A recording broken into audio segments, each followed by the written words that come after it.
Bienvenidos sean todos ustedes, muchachos. En esta nueva oportunidad vamos a desarrollar el tema de resolución de triángulos oblicuángulos, el cual pertenece a la práctica final ya del curso de trigonometría de Reparo San Marcos. Vamos a ver rápidamente, recordar algunos puntos muy importantes. Normalmente en el examen de admisión, los temas que más vienen dentro, ¿no? Subtemas, perdón, que más vienen en el examen de admisión son el teorema de senos y el teorema de cosenos. En el teorema de senos hay que recordar que tenemos un triángulo aquí inscrito, la circunferencia circunscribe al triángulo, dato muy importante también. Por lo tanto, este radio tiene un nombre particular que vamos a ver ahora a continuación. Los vértices siempre se le colocan letras mayúsculas y a los ángulos también le corresponde la misma letra, y a los lados les corresponde la misma letra pero en minúscula. Si él es el vértice C, sería el lado C. Si él es el vértice B, ¿no? O ángulo B, sería el lado B. Y aquí vendría a ser el lado A, ¿cierto? Entonces, para eso, chicos, para poder ver el teorema de senos, vamos a ver la relación que hay también con el lado y el circunradio, ¿no? Este R que está aquí se llama circunradio porque la circunferencia circunda el triángulo. Entonces, si este es aquí el ángulo A, entonces el arco que subtiende vendría a ser el arco 2A, ¿de acuerdo? Aquí, como te puedes dar cuenta, se forma un triángulo isósceles. Si él es el arco 2A, entonces este ángulo que está aquí también mide 2A. Trazamos una altura, y como todo este ángulo que está aquí mide 2A, entonces cada uno será A, ¿de acuerdo? Entonces, aplicando un poquito de resolución de triángulos oblicuángulos, nos damos cuenta, o rectángulos en este caso, sería que él es R, y él sería R seno de A, ¿cierto, no? R seno de A, ¿no? Lo que quiero entre lo que tengo, recuerden, R seno. Y como es isósceles, tú sabes muy bien que el segmento que está aquí va a ser igual al segmento de aquí, R seno de A. Entonces, por lo tanto, el lado A, nos damos cuenta del gráfico que vendría a ser igual a 2R por el seno de A. Análogamente, también vendría a ser lo mismo para el lado B, para el lado C. Entonces, por lo tanto, el lado B sería 2R por el seno de B y el lado C sería 2R por el seno de C. Entonces, nos damos cuenta de que los lados tienen esa relación en base al circunradio y en base al seno de su ángulo opuesto. Justamente esa relación es la que nos va a permitir a nosotros poder demostrar el teorema de senos. A es igual a 2R seno de A. Despejamos 2R, que sería A sobre seno de A. B sería igual a 2R seno de B, donde despejamos 2R, que sería B sobre el seno de B.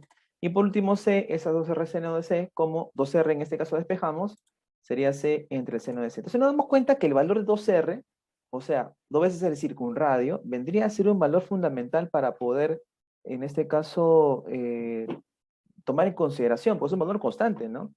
Profe, ¿y eso ocurre en cualquier triángulo? Sí, en cualquier triángulo ocurre ello, ¿no? Que por ahí pase una circunferencia, ¿no? Por ese triángulo, ocurre esa descripción. Entonces, por lo tanto, chicos, eso hay que tener presente en los problemas también de repente de geometría, ¿no? Ese tema es muy, muy, muy importante porque permite poder resolver problemas de geometría que quizás no podemos entender muy bien, ¿no? Entonces, ¿qué se cumple aquí al final? Como todos tienen la misma relación 2R, por lo tanto, A es el seno de A, como B es el seno de B, y como C es el seno de C igual es igual a 2R.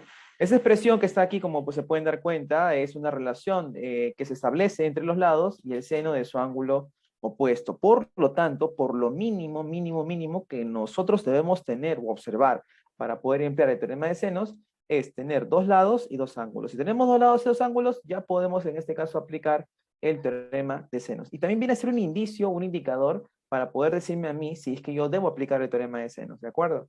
Dos lados y dos ángulos, mínimamente. Y si también me dan el circunradio, también, lo cual podría suceder, también sería un indicador que debo aplicar el teorema de seno, ¿de acuerdo?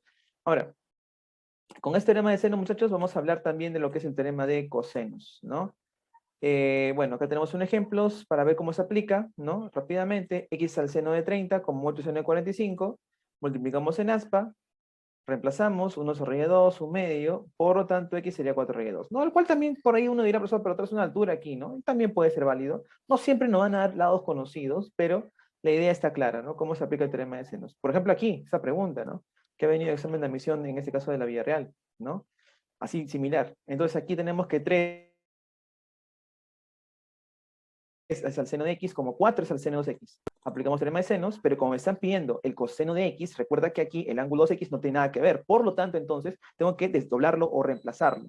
El seno del doble lo reemplazamos, 2 seno por coseno, ¿de acuerdo?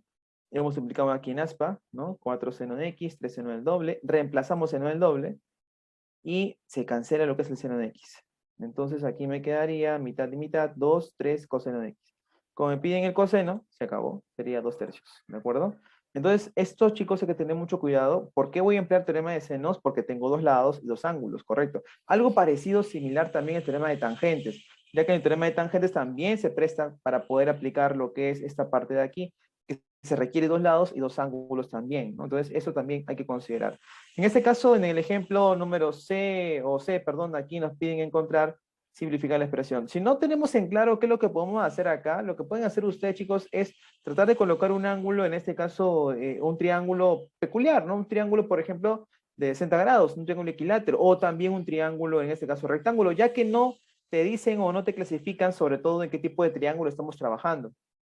Entonces, por lo tanto, como no me clasifican, como no me ponen restricciones con respecto a lo que es el uso de un triángulo, entonces puedo yo utilizar cualquier triángulo, un triángulo notable, un triángulo en este caso rectángulo, que me permite, por ejemplo, poder en este caso o deducir prácticamente lo que yo puedo estar encontrando aquí. Entonces aquí reemplazamos, ¿no? Porque recuerda que aquí el B es 2R seno de B, correcto, y el C es 2R seno de C. Reemplazamos aquí, sería el seno de B, sería en este caso B sobre 2R, el seno de C sería C sobre 2R. Igual manera, en el denominador, ¿correcto? Son homogéneos y por lo tanto me quedaría B menos 2C entre 2R más o sobre B más C sobre 2R. Se elimina lo que es de 2R y por lo tanto me quedaría B menos 2C entre B más C más 13. Por lo tanto, como son homogéneas de nuevo, menos 2C más 13 me quedaría C y aquí se eliminan y me quedaría 1 la respuesta. Entonces, ¿pueden utilizar cualquier triángulo? Sí, porque no me dice qué triángulo específicamente es. Entonces, yo podría hasta utilizar un triángulo, en este caso notable, un triángulo equilátero también podría utilizar, ¿no? Y el problema también saldría. Entonces, eso chicos, por favor, ténganlo muy, muy presente. Bueno, continuemos con lo que es teorema de cosenos. En el teorema de cosenos, ¿qué es lo que vemos? En el teorema de cosenos, chicos, es un teorema muy utilizado, ya que no solamente en trigo lo han visto, también lo han visto en geometría y también en física, ¿no? Cuando tienen vector 1, vector 2 y la resultante. Entonces, ese teorema de cosenos me permite a mí poder hallar los lados de un triángulo, pero en base a un solamente a la figura del triángulo, ¿no? Los tres lados y un ángulo, ¿de acuerdo? Entonces, ahí viene justamente ese detalle o ese tip para poder darme cuenta que yo debo emplear el teorema de cosenos y no otra cosa. Cuando yo observo una figura que tiene tres lados y solamente un ángulo, ahí debo aplicar el teorema de cosenos. Como por ejemplo este caso de aquí. Este lado a al cuadrado vendría a ser igual a la suma de los cuadrados de los otros lados, que serían b cuadrado más c cuadrado, menos el doble producto de los dos, por el coseno del ángulo. De la misma manera, con la misma mecánica, el lado B, ¿a qué vendrá a ser igual? B cuadrado, A cuadrado más C cuadrado, menos el doble producto, los dos, por el coseno de B.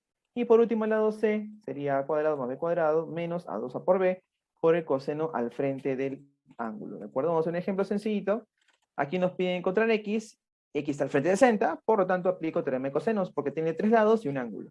X al cuadrado, ¿qué sería igual entonces? Sería igual a 3 al cuadrado, más 4 al cuadrado, menos el doble producto, que sería 3 por 4, por el coseno de 60, que es un medio, ¿recuerdas?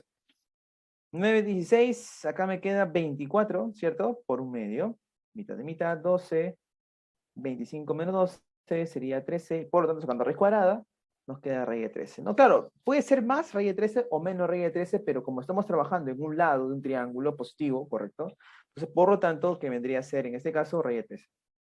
En este caso, pregunta muy interesante, me pide simplificar, y otra vez viene la misma idea que el problema anterior, o el ejemplo anterior. Si yo veo un problema en el cual, por ejemplo, no me da ninguna restricción, en este caso específica, yo le puedo dar al valor de A, de B, de C, o el ángulo también, le puedo colocar, en este caso, un valor que sea conocido para mí, 60 grados, 53, 37, 30, de tal manera de que pueda yo reemplazar ese valor y no tenga ninguna dificultad, también, ¿de acuerdo? Pero en este caso vamos a utilizar el teorema. Aquí tengo A cuadrado, B cuadrado, C cuadrado. ¿A quién voy a reemplazar de los tres? Porque los tres los puedo reemplazar. A cuadrado, B cuadrado, C cuadrado. Me convendría reemplazar al A cuadrado porque veo abajo coseno de A. Entonces, por lo tanto, es que reemplace el A cuadrado por la propiedad, en este caso se podría decir así, o el teorema de cosenos, y cancelamos lo que es B cuadrado, C cuadrado, se va B por C coseno de A, y me queda menos 2 tercios. Y esa sería la respuesta, ¿de acuerdo? Entonces, no hay que olvidar, chicos, cuándo aplicar teorema de senos, cuando tengo dos lados, dos ángulos, cuándo aplicar teorema de cosenos, cuando tengo tres lados y un ángulo, ¿de acuerdo? El teorema de tangentes es similar al teorema de senos, pero para aplicar el teorema de tangentes hay que también tener dos lados y dos ángulos, ¿de acuerdo? Entonces, chicos, esa vendría a ser la parte de resolución de triángulos oblicuángulos. Espero haya sido de su agrado. Sigan preparándose, chicos, y nos vemos en otra oportunidad.